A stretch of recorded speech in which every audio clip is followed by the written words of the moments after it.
Hey, what's going on, everybody? I'm here to remind you this is week one.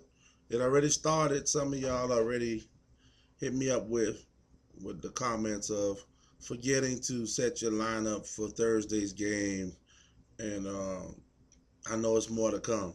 I mean, it's understandable. The season just starting. You're not used to setting the lineup every week, so you got to get back in the flow of things. I get it, but I'm telling you now, I'm sending this message out because on Sunday early afternoon when I'm in my bed sleep, because I go to bed at 7 in the morning, so I'm not gonna get your call at 11 and 12 to change the lineup if something goes wrong. I'm telling you right now, Saturday is the day you need to set your lineup. All the guys are already set who playing and who's not playing. There's no question marks.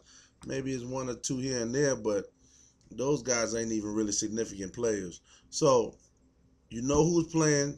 You know who you want in your lineup. Set it. Set it today. Don't wait till the last minute, because if I don't hear from you and you wanted to change it, I mean, it ain't too much I could do about that. Because in all fairness to everybody else, you had ample time to do it. You know, you had just as much time as them to set their lineups. So I once again highly advise you to set your lineups today. So that way, if any problems occur, you can call me, send me an email, and I respond immediately. I mean, I will fix the problem as quickly as I get it. All right. So that's it, man. Make some wise choices. Good luck.